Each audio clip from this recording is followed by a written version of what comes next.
मंजरी जी की 4 बहुएं होती हैं, मोहिनी, ऋतु, शिल्पा और सुप्रिया। चारों जब रसोई में जाती हैं तभी ओ बहन, दिमाग में भूसा वूसा भरा है क्या?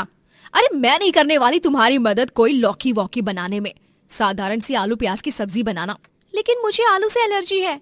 पनीर बनाते हैं ना, बड़े दिनों से मन कर रहा है गाइस यार। ओ मैडम, तुम तो चुप ही रहो वरना एक लप्पड़ लगाऊंगी। एक सब्जी काट के नहीं देती हो और बस हुक्म चलाती रहती हो किसी महारानी की तरह। नूडल्स बनाए? तुम ही खाओ वो केचुए, हमें ना खिलाओ। ओहो, तो फिर खाने में बनाए तो क्या बनाए यार? कुछ ऐसा बनाते हैं जो हेल्दी हो, इजी हो और झटपट बन जाए। हेल्दी खुद को हीरोइन समझती है लेकिन है तो चुड़ैल। चुड़ैल? किसको बोली तू? तेरी तो ऐसी की तैसी। रुक जा, तुझे अभी बताती हूँ, रुक। सुप्रिया मोहिनी को बेलन से मारने लगती है और मोहिनी भी सुप्रिया को मारने के लिए कढ़ाई उठाती है। ऋतु और शिल्पा दोनों भी सुप्रिया और मोहिनी को रोकते हैं। तभी उन दोनों को भी एक दूसरे का हाथ लग जाता है और ये गलतफहमी हो जाती है कि शिल्पा की बच्ची, तूने जानबूझकर मेरे मुंह पे हाथ मारा ना, जोर से है? हाँ? ओ डायन, अगर मुझे तेरे मुंह पे हाथ मारना होता ना तो मैं सीधे चाटा ना मारू उल्टे हाथ का। तुझसे डरती हो क्या मैं, डरपोक कहीं की? लोमड़ी। हाँ? तेरी हिम्मत कैसे हुई? रुक। और फिर ऋतु और शिल्पा दोनों में जंग छिड़ जाती है और वो दोनों भी एक दूसरे के बाल नोचने लगती हैं। और ऐसे ही चारों बहुएं एक दूसरे पर बर्तन से वार करने लगती हैं। और इस सब की चिल्लाहट सुनकर मंजरी भागे दौड़े रसोई में आती है। ओहो, तुम चारों के अंदर क्या कोई आत्मा घुस गई है क्या? क्यों एक दूसरे का खून चूसने के पीछे पड़ी हो? अरे रसोई एक औरत की सहेली होती है और वो अपने दिन का सबसे अधिक समय रसोई में ही बिताती है। घर का सबसे पवित्र स्थान एक रसोई ही होती है और तुम चारों नासपीटियों ने इस रसोई को ही युद्ध भूमि बना दिया। वाह! लेकिन माँ जी, कुछ मत बोलो तुम मुझे। तुम चारों को तो क्या खाने में बनाया जाए ये सोचने में ही 7 जन्म लग जाएंगे। इसीलिए मैंने फैसला ले लिया है। मैं आज से रोज सुबह शाम और रात में क्या खाने में बनेगा उसकी सूची तुम्हें दे दिया करूंगी और वही पकवान बनेंगे फिर। हाँ, ये आइडिया बुरा तो नहीं है। लेकिन माँ जी प्लीज ज्यादा मुश्किल पकवान मत देना बनाने के लिए। हाँ? अरे तू बहू, तू तो चुप ही रह जा। इस घर में मेरी अनुमति के बिना एक बर्तन तक यहाँ से वहाँ नहीं हिलना चाहिए। इतना सब कहकर मंजरी चली जाती है और अब चारों बहुएं ही चिंताग्रस्त हो जाती हैं क्योंकि उन्हें तो कुछ भी ठीक से बनाना नहीं आता।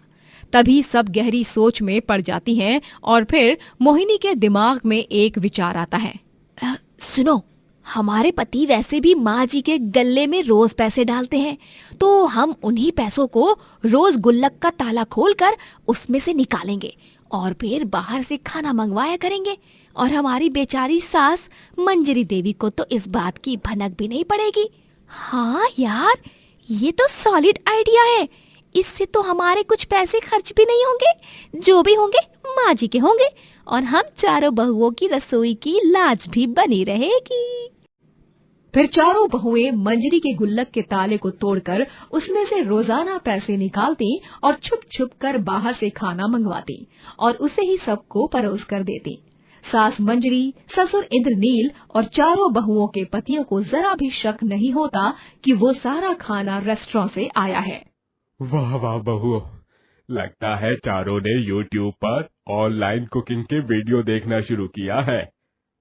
हाँ पापा, खाना सच में बढ़िया बना है। हाँ, और ये बर्फी पे तो मेरा दिल आ गया। रोज ऐसी बर्फी मिल जाए तो जीवन तो यहाँ धरती लोक पर ही स्वर्ग लोक जैसा बन जाएगा। बहुएं आपस में फुसफुसाती हैं। अब इन बेचारों को क्या बताएं, ये सारा खाना हमने नहीं किसी और ने बनाया है। शांत बैठ जाओ ऋतु, मरवाएगी क्या? ओह हाँ, सॉरी। बाहर का खाना मंगवाकर सब घर वालों को उल्लू बनाने का सिलसिला यूं ही कायम रहता है। दिन गुजर जाते हैं और चारों बहुएं अब सास की सेवा करके थक गई थी और उन्हें आराम करना था और फिर वो चारों भी झूठ मूठ में बीमार होने का नाटक करती हैं, जिसके कारण सारा काम मंजरी को ही करना पड़ा। अरे माँ, ये क्या? आप झाड़ू सफाई कर रही हैं? और आपके हाथ मसालों से भरे हुए, ऐसा क्या हो गया जो आज अचानक इतने सालों बाद आप में काम करने का जोश आ गया? जोश नहीं मेरे बच्चे, तुम चारों की प्यारी धर्म पत्नियां बिस्तर पकड़कर बैठ गई है ना। चारों भी एक साथ बीमार हो गई हैं और ऐसे में घर का सारा काम पड़ा है, इसीलिए बस सारा काम निपटा रही हूँ, और क्या करूँ। मंजरी अपनी चारों बहुओं के सेवा करने लग जाती है। उन्हें चाय, नाश्ता और खाना परोसती है, उनके लिए काढ़ा बनाती है और उन्हें बार बार देखने आती है। और चालाक बहुएं सास की इन हरकतों को देखकर बहुत खुश होती हैं। दिल को बहुत राहत मिल रही है। माँ जी असल में देखा जाए तो इस घर की महारानी है, लेकिन आज हम चारों बहुएं ने उन्हें नौकरानी बना ही डाला। चारों बहुएं मंजरी से बहुत सारा काम करवाती हैं। माँ जी, मेरे घुटनों में बड़ा दर्द हो रहा है, प्लीज बाम से मालिश कर दो ना। ठीक है ऋतु बहू। और माँ जी, मेरा ना रसगुल्ले खाने का बड़ा मन कर रहा है। डॉक्टर ने कहा है कि बीमारी में अगर कुछ खाने का मन करे तो खा लेना चाहिए, मन नहीं मारना चाहिए। ठीक है सुप्रिया बहू, मैं बना दूंगी रसगुल्ले, फिर तुझे अच्छा भी लगेगा और थोड़ी तबीयत भी सुधर जाएगी। मंजरी ऋतु के घुटनों की मालिश करती है और रसगुल्ले बनाती है और भी कई सारे काम करती है, लेकिन चारों क्रूर बहुओं को क्या पता था कि नाटक करते करते सच में वो बीमार पड़ जाएंगे और अगली सुबह उनका पेट बहुत खराब हो जाता है। तब डॉक्टर को घर पर बुलाने पर डॉक्टर कहते हैं, आप चारों ने शायद बीते कुछ दिनों में बाहर का बहुत खाया है, इसलिए आप चारों को फूड पॉइजनिंग हो गया है। आपकी सास, आपके ससुर और आप चारों के पतियों की इम्यूनिटी स्ट्रांग है, जिसके कारण उन्हें इस खाने से कुछ नहीं हुआ। तभी बहुओं को पता चलता है कि जिस खाने को वो बाहर से मंगवाते थे उसी की वजह से वो खुद बीमार पड़ गई हैं। हाय राम, हम चारों भी अपनी ही चाल में फंस गए। माँ जी को सच लगे, इसीलिए हम उनके गुल्लक से पैसे चुराकर रोजाना बाहर का खाना मंगवाते थे, जिसे खाकर बाकियों को तो कुछ नहीं हुआ, लेकिन हम चारों उसके शिकार हो गए। हमें थोड़े से एक्स्ट्रा एफर्ट्स लेकर अपने हाथों से ही खाना बनाना चाहिए था। स्वाद भले अच्छा नहीं होता, लेकिन घर का खाना घर का ही खाना होता है ना।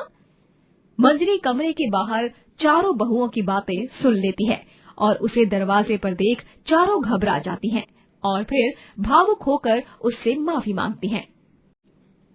माफ कर दीजिए माँ जी, अब से हम चारों भी बिना लड़े झगड़े और बिना किसी आनाकानी के रसोई में खाना बनाएंगे।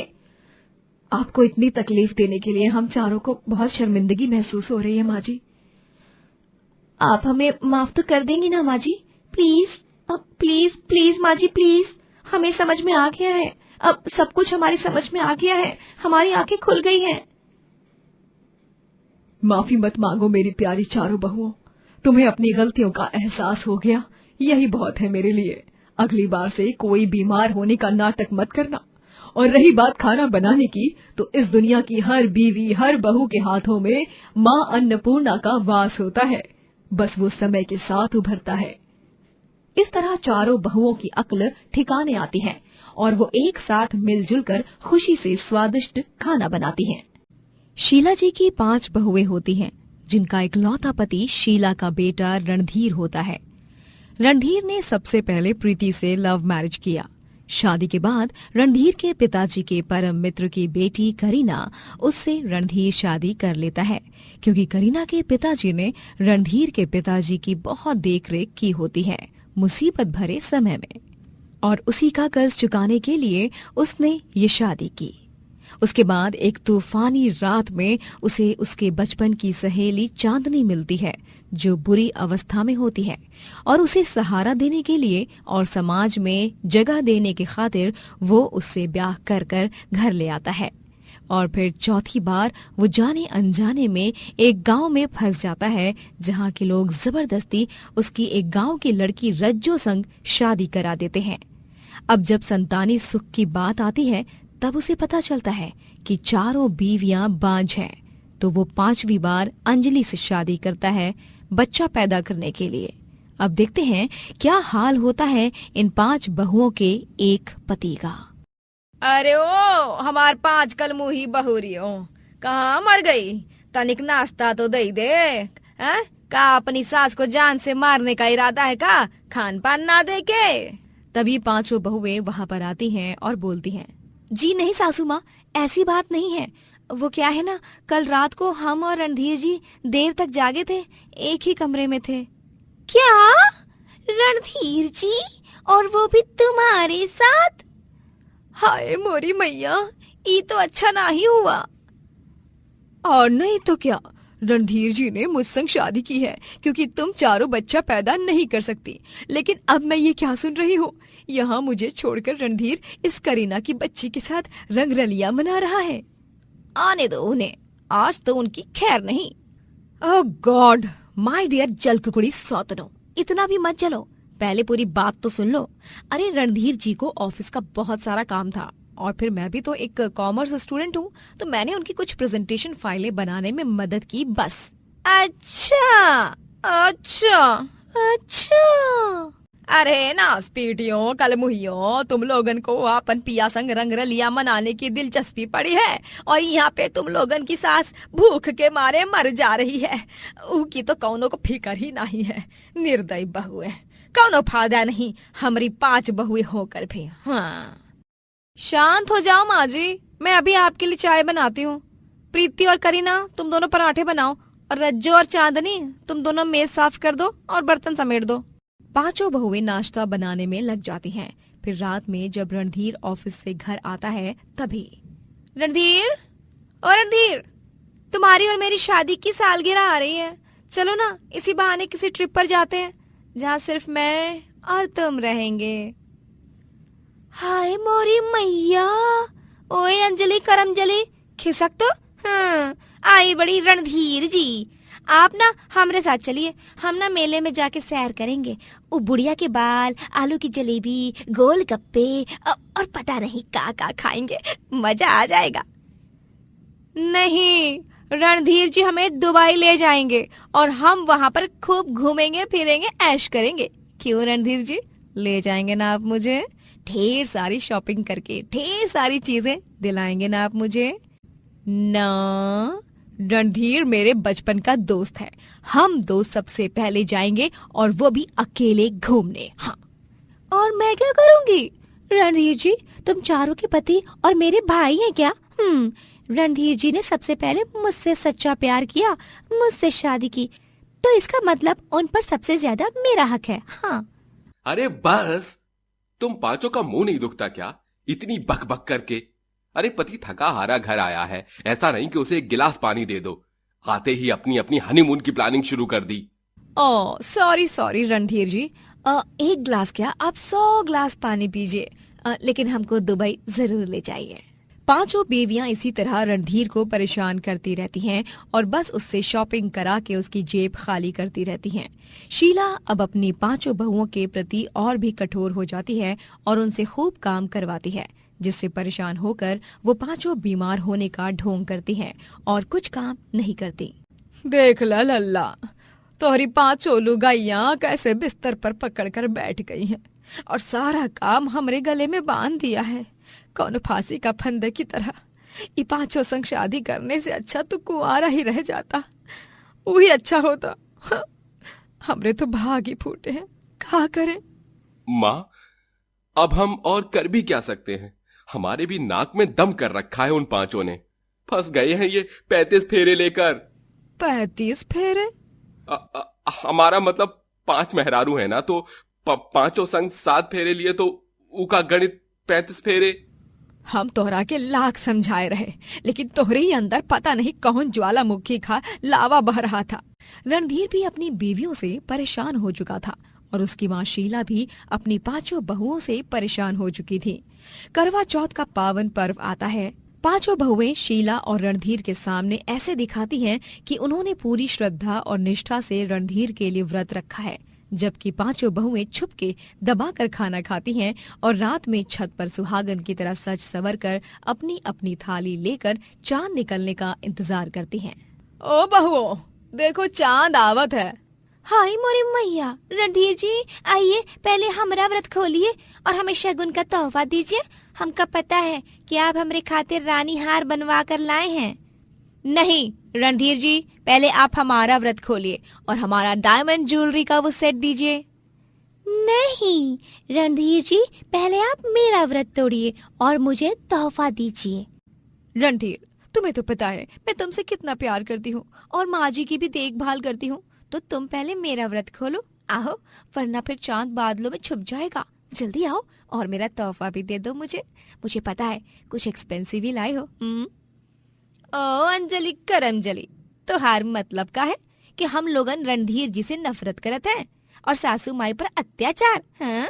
तुम पांचों ने मेरी लंबी उम्र के लिए व्रत रखा है या अपने तोहफों के लिए? हाँ, रणधीर और शीला एक मिठाई बर्फी खाते हैं और खाने के बाद दोनों चक्कर खाकर गिर जाते हैं और जब अगली सुबह उठते हैं तो देखते हैं कि पांचों बीवियों ने पूरी तिजोरी खाली की है और उन्होंने रणधीर को लूट लिया है और भाग गई हैं। अरे नहीं, ये क्या हो गया मेरे साथ? मेरी पांचों बीवियां मुझे कंगाल करके चली गई। अब तो मैं न घर का रहा न घाट का।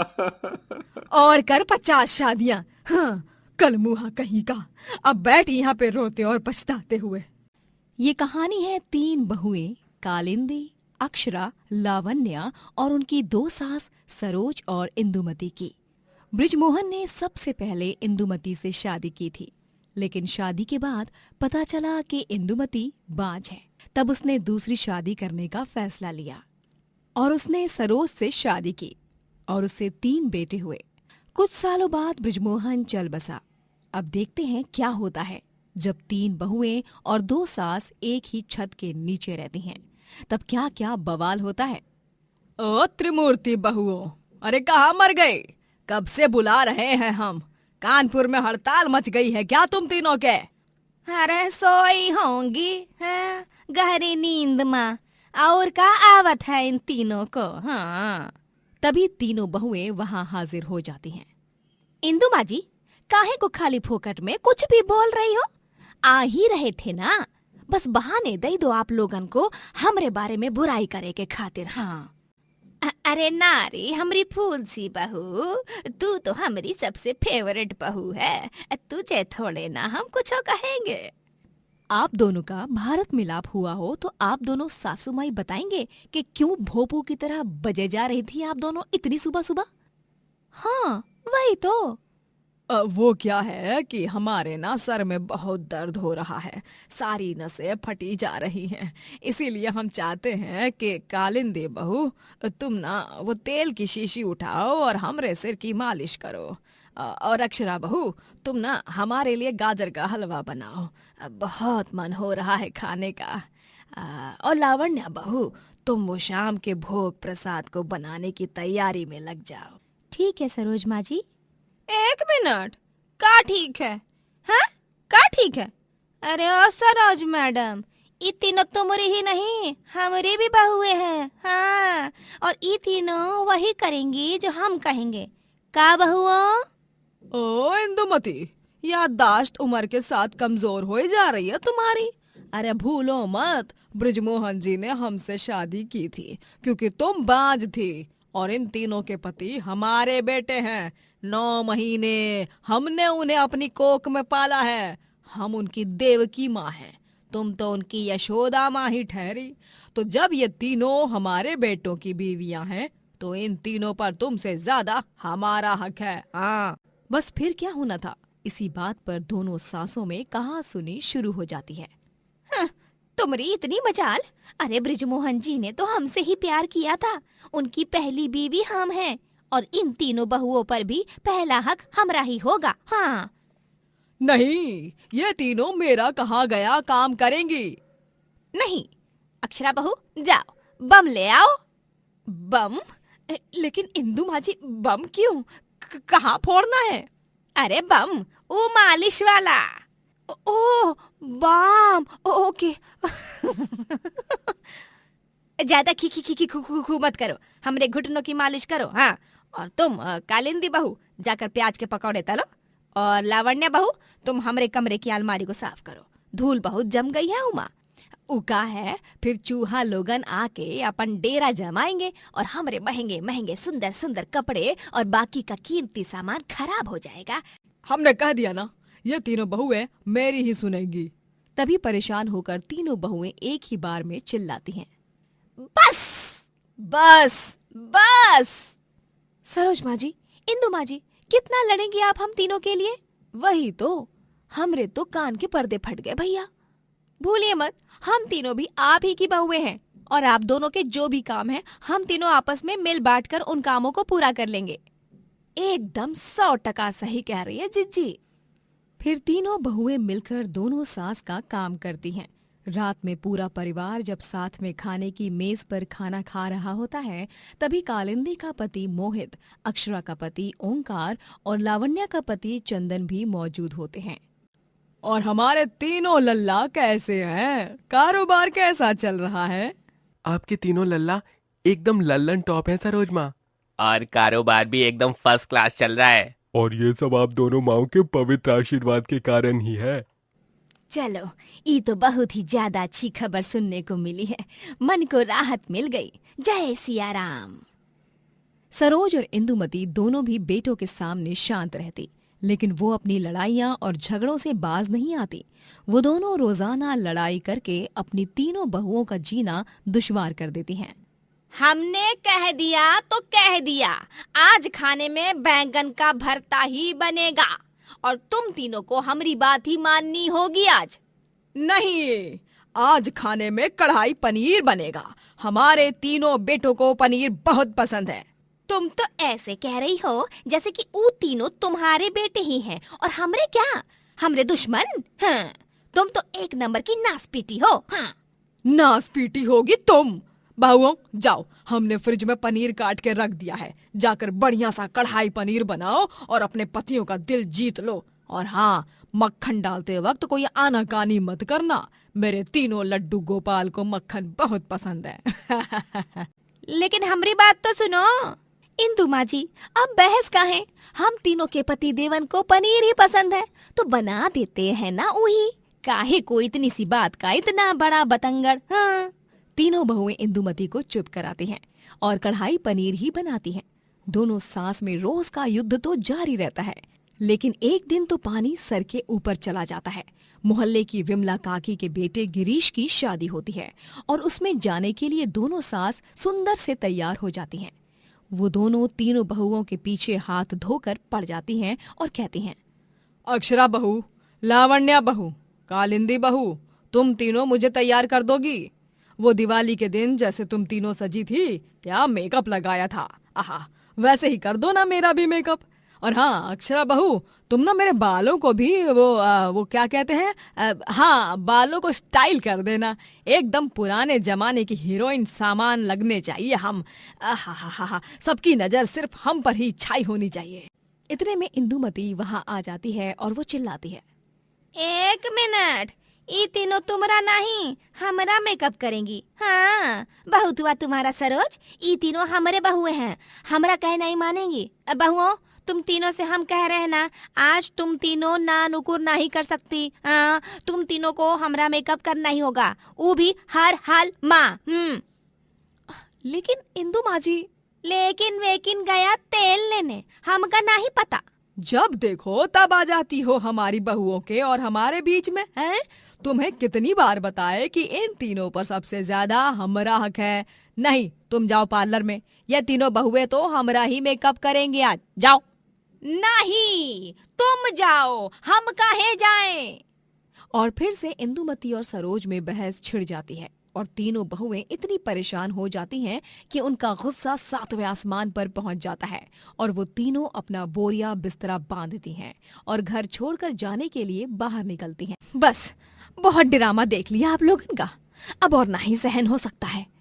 हाँ, इसीलिए हम तीनों घर छोड़ के जा रहे हैं। अपने पतियों से जुदाई मंजूर है, लेकिन आप दोनों जैसी सास के साथ रहना, वो भी एक छत के नीचे, कतई मंजूर नहीं। हाँ, चलो निकलते हैं। तीनों बहुएं घर छोड़कर निकल ही रही होती हैं कि उतने में सरोज और इंदुमती उन्हें रोक लेती है। रुक जाओ बहुओं, रुक जाओ, हमें माफ कर दो, हम दोनों आपस में नहीं लड़ेंगे आइंदा से। हाँ बहुरियों, हमका माफ कर दो, हम फिर कब्बो नहीं करेंगे ऐसा। सरोज और हम सौतन नहीं, सहेली की तरह रहेंगे, राम जी की सौगंध। हाँ।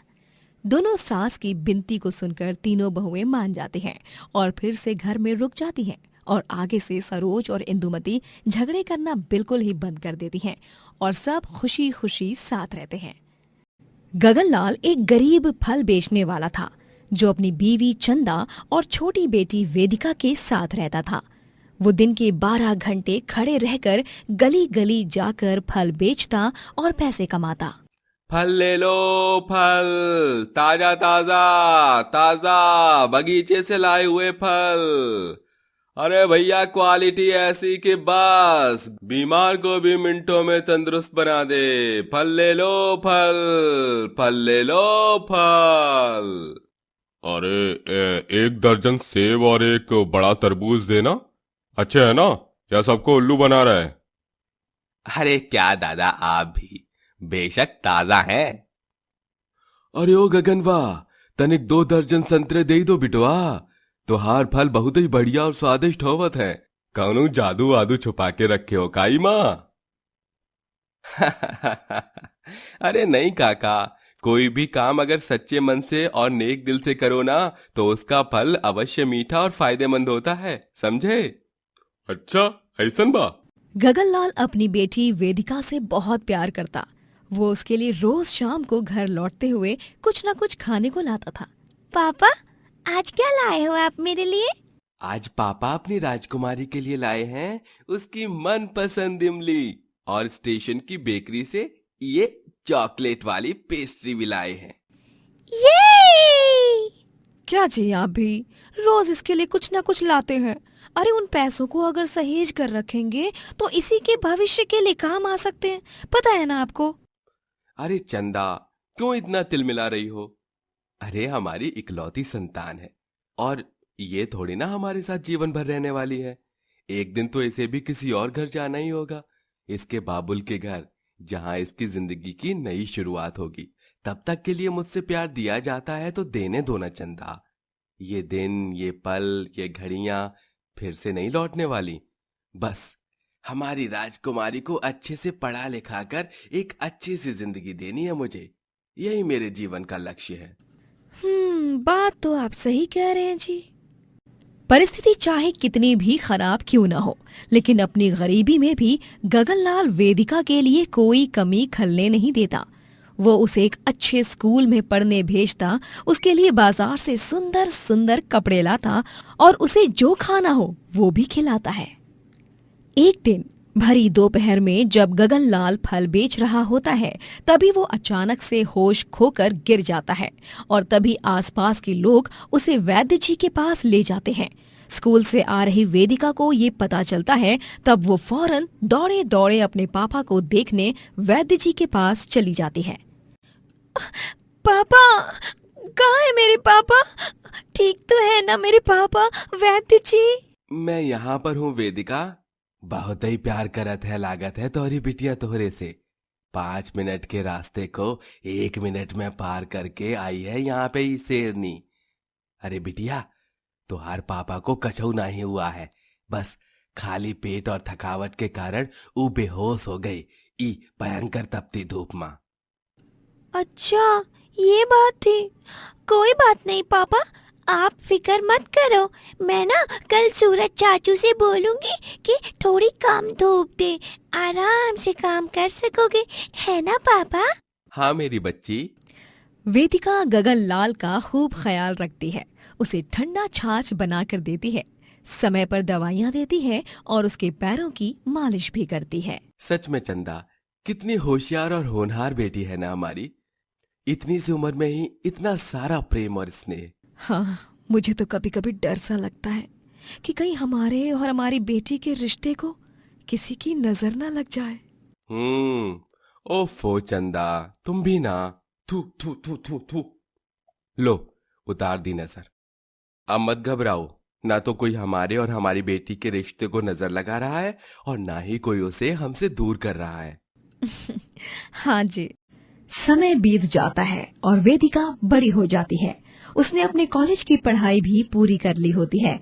गगनलाल ने कड़ी मेहनत करके उसे इतना काबिल बनाया। वेदिका अब एक कंपनी में नौकरी कर रही थी, जहाँ पर उसे एक अमीर आदमी मिलता है जो उस कंपनी का मालिक होता है, जिसका नाम पुष्कर होता है।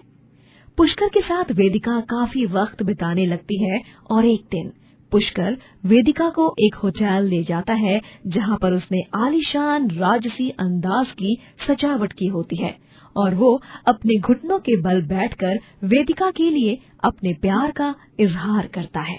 वेदिका, मैं तुमसे बहुत प्यार करता हूँ।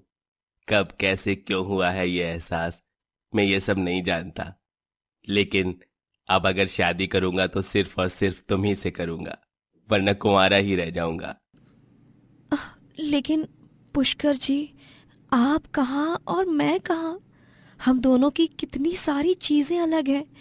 आप इमारत हो तो मैं रेत हूँ, आप एक बड़ा पेड़ हो तो मैं उस पर टंगा हुआ सिर्फ एक छोटा सा पत्ता हूँ। आप तो इतने अमीर हो और मैं तो एक गरीब घराने से हूँ। मुझे उस सब से कोई फर्क नहीं पड़ता वेदिका। मैं इतना जानता हूँ कि मैं तुमसे सच्चा प्यार करता हूँ, लेकिन एक शर्त है मेरी बस, और वो ये है कि अगर तुम्हें मुझसे शादी करके अमीरों जैसी जिंदगी जीनी है तो तुम्हें तुम्हारे अपने गरीब बूढ़े माँ बाप को भूल जाना होगा, हमेशा हमेशा के लिए। वेदिका जता तो नहीं रही थी, लेकिन अंदर ही अंदर उसे भी पुष्कर से प्यार हो गया था और प्यार में वो पैसे के लालच के पीछे वेदिका पुष्कर से शादी कर लेती है और अपने ही माता पिता को भूल जाती है। वेदिका की सास ठकुराइन भवरी देवी उसकी आरती उतारती हैं और कहती हैं, हाँ, वो तो हमारे लल्ला को बचपन से कीचड़ और गंदगी वाले खेलों में ही खेलना पसंद है ना। अब इसी के लिए ही पागल ने तोहरे से ब्याह रचा लिया।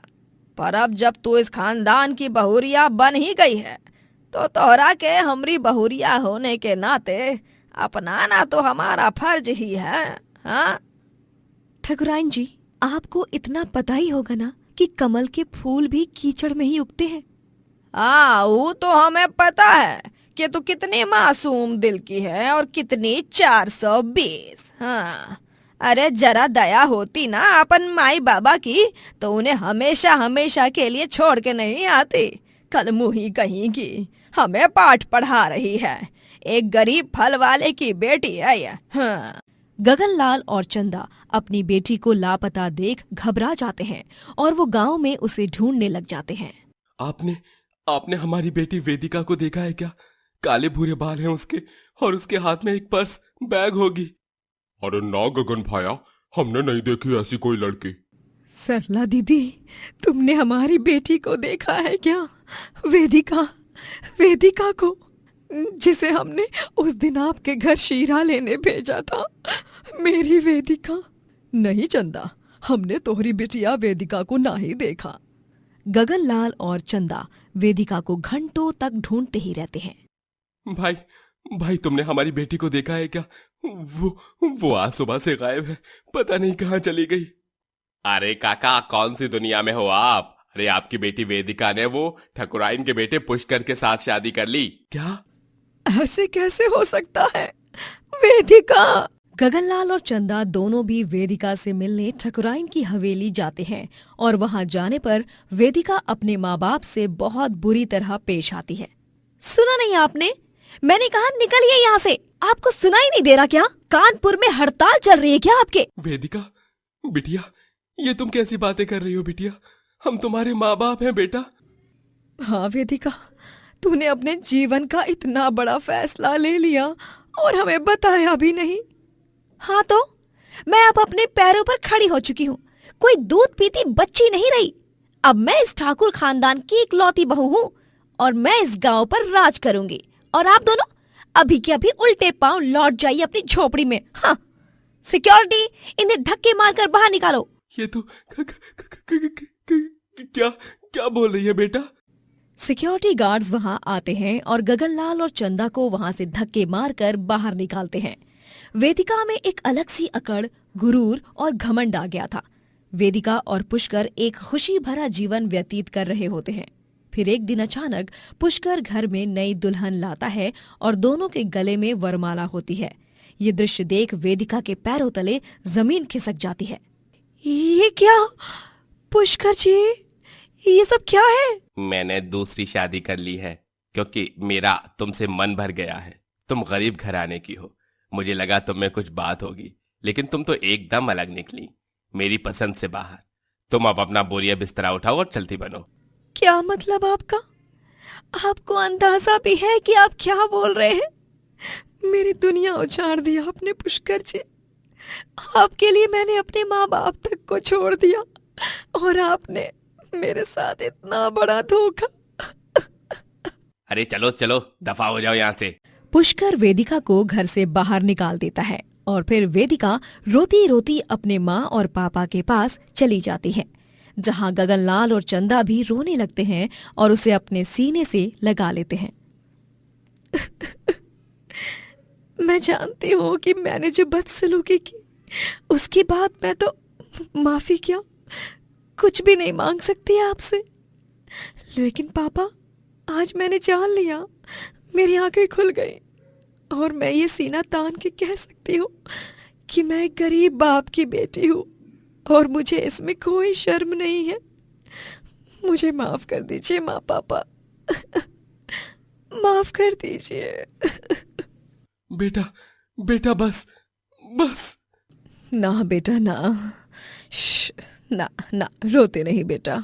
गगनलाल और चंदा वेदिका को माफ कर देते हैं और वेदिका को उसके इस कर्म की बड़ी ठोकर मिलती है, जिससे सीखकर वो सब कुछ भुलाकर एक नई शुरुआत में और काम करने लगती है और अपने गरीब बाप और माँ का नाम भी रोशन करती है।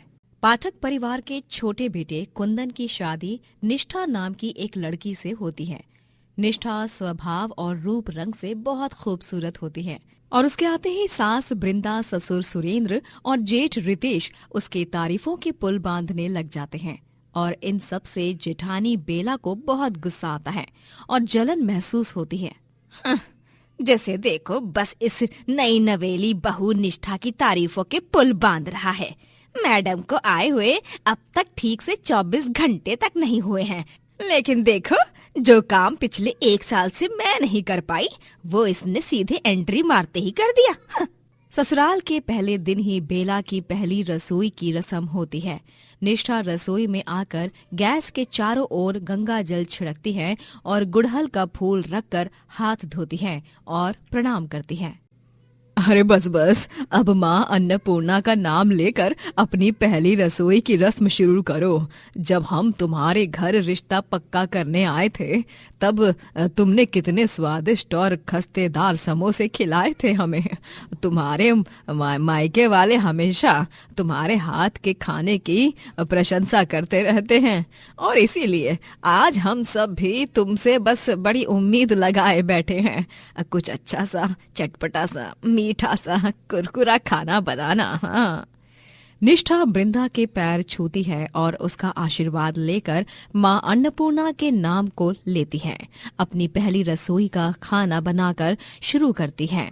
वो घंटों तक खड़े रहकर कड़ी मेहनत और लगन से अलग अलग प्रकार के पकवान बनाती है। चलो, अब ये शीरा और ये सब्जी बन गई है। अब फटाफट से पूड़ियाँ तल लेती हूँ और उसके बाद फ्रिज में जमाई हुई बर्फी को निकालकर काटना भी तो है। हे भगवान, प्लीज मेरा साथ दीजिए, वक्त के पहले ही मैं सारा खाना बना पाऊँ। इतनी हिम्मत और ताकत दीजिए प्लीज। अब आएगा मजा, जब सब लोग ये खुजली वाला पाउडर खाना खाएंगे और इन सब का इल्जाम लगेगा मेरी बेचारी भोली सी प्यारी सी मासूम सी देवरानी पर। निष्ठा की बच्ची, आज की तेरी पहली रसोई इस घर में आखिरी रसोई होगी। देखना तो, बहुत हुई तारीफें, अब बारी है गालियां सुनने की। बाद में निष्ठा और बेला दोनों मिलकर डाइनिंग टेबल पर सभी घर वालों को खाना परोसने लगते हैं। तब उस खाने को खाकर सभी बंदरों की तरह खुजलाने लग जाते हैं और उन सब की खुजली आउट ऑफ कंट्रोल हो जाती है। अरे अरे अरे कलमुही, करमजली, ऐसा कौन सा नमक डाल दिया अरे इस खाने में, जो हम सब बंदर बन गए। हाय हाय, बहुत खुजली आ रही है रे। जिंदगी में पहली बार इतनी खुजली आ रही है। अरे आज तो हम चारों का खून निकल कर ही रहेगा, यूं खुजा खुजा कर। बेला, ऐसा क्या मिलाया है इस खाने में जो हमें इतनी भयंकर खुजली हो रही है? बताओ। पगला गए हो क्या रितेश जी? ये सारा खाना मैंने नहीं, निष्ठा ने बनाया है। और भगवान का लाख लाख शुक्र है कि मैंने ये खाना नहीं खाया, वरना खुजला खुजला कर तो मैं लाल पीली हो जाती थी। हाँ, आप सबकी तरह। सबको यूं खुजलाते हुए देख निष्ठा हैरान और दंग रह जाती है। वो तुरंत अपने कमरे से एक स्प्रे लाती है और उसे सबके बदन पर छिड़क देती है, जिसके बाद उन सब की खुजली रुक जाती है। अरे निष्ठा बहू, तुझसे ये उम्मीद नहीं थी। पहली रसोई में ही हमें आधा मार डाला। खुजला खुजला के तूने हम चारों को लाल कर दिया। अरे कहीं कल को मार ही न डाले। अरे भगवान। ऐसी बात मत करो माँ जी, मरे आपके दुश्मन। मेरा यकीन मानिए, मैंने कुछ नहीं किया। मैंने शिद्दत से सारा खाना बनाया। मैं खुद इस बात को लेकर हैरान हूँ कि ये सब आखिर कैसे हो गया। चुप रहो यार निष्ठा, तुम पूरे मूड की बैंड बजा दी। खाओ ये खुजली वाला खाना तुम ही। सभी घरवाले निष्ठा को खूब सुनाते हैं और ये सब देखकर बेला मन ही मन फूट फूट कर हंसती है और उसे बहुत खुशी महसूस होती है। बेला अब ऐसे ही रोजाना निष्ठा के बनाए हुए खाने को बिगाड़ती रहती है और उसे परिवार वालों की डांट पड़वाती रहती है। छी, ये चाय है कि क्या है? अरे नासपीटी, चाय में नमक और सब्जी में चीनी तेरी अम्मा ने डालना सिखाया था क्या है? ये मोहतरमा अपना दिमाग मायके में ही भूल आई है, इसलिए ना कुछ सूझ समझ नहीं रहा।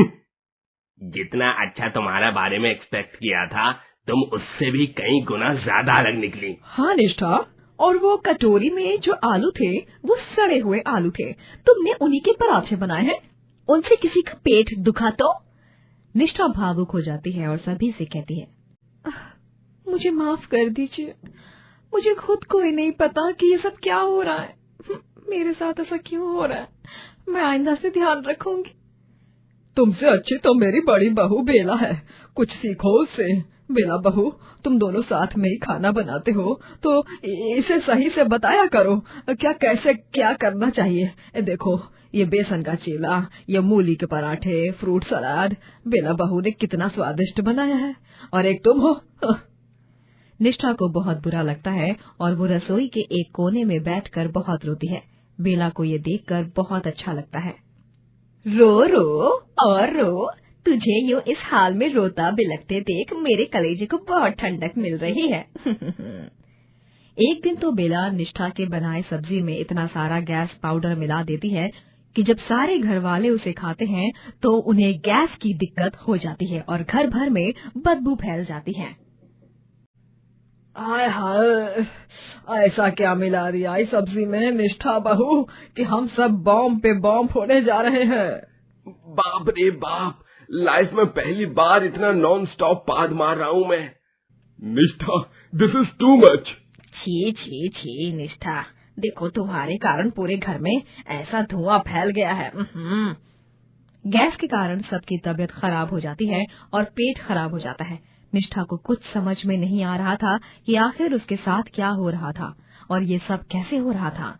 दिन ब दिन उसे सबसे इतने ताने मिलने लग जाते हैं कि वो बर्दाश्त नहीं कर पाती। उसके और कुंदन के रिश्ते में भी दरार आने लगती है और क्रूर बेला इन सब से मजा लेती रहती है।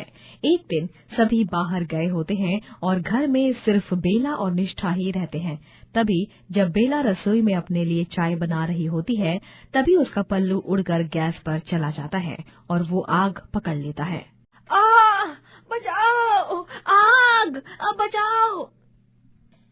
बेला गला फाड़ फाड़ कर चीखने चिल्लाने लगती है और इन सब में उसके हाथ से तेल की बोतल नीचे गिर जाती है और सारा तेल फर्श पर गिर जाता है और पल्लू की आग अब फर्श पर भी आ जाती है और पूरी रसोई में चारों तरफ आग लग जाती है। तभी वहाँ निष्ठा पहुँचती है और ये दृश्य देखकर वो एकदम से भौचक्का हो जाती है। आग! अरे कोई मुझे बचाओ, मैं आग में फंस गई हूँ। बचाओ रितेश जी, माँ जी, बचाओ ना। बेला दीदी, आप घबराइए मत, बस हिम्मत मत हारिए, मैं आपको बचा कर रहूंगी। निष्ठा फौरन पानी का पाइप नल से लगाती है और पाइप से पूरी रसोई में पानी छोड़ती है और शॉल ओढ़कर खुद आग में कूद जाती है और बेला की साड़ी पर भी पानी डालती है और उसे बचाकर आग से बाहर निकालती है। बाद में जब सब सामने आ जाते हैं तभी निष्ठा, मुझे माफ कर दो। मैं आप सबको एक बात बताना चाहती हूँ। निष्ठा बुरा खाना नहीं बनाती, वो तो मैं थी जो इसके बनाए खाने में कुछ न कुछ मिलाती थी और इसे बुरा बनाती थी ताकि इसे आप सबकी डांट पड़े। लेकिन आज मुझे बचाने के लिए तुमने अपनी जान जोखिम में डाल दी। मुझे कम चोट आई और तुम्हें हर तरफ चोट आई। मुझे माफ कर दो निष्ठा, मैं हाथ जोड़ती हूँ, मुझे माफ कर दीजिए आप सभी। हाथ मत जोड़िए बेला दीदी, आपको अपनी गलती का एहसास हो गया, मेरे लिए वही बहुत है। मैं आपको अपनी बड़ी बहन की तरह मानती हूँ। आइए जपी दीजिए मुझे अब एक। निष्ठा बेला को माफ कर देती है और दोनों देवरानी जेठानी एक दूसरे के गले लगती हैं और उस दिन के बाद से दोनों भी खुशी खुशी साथ में रसोई में खाना बनाती हैं।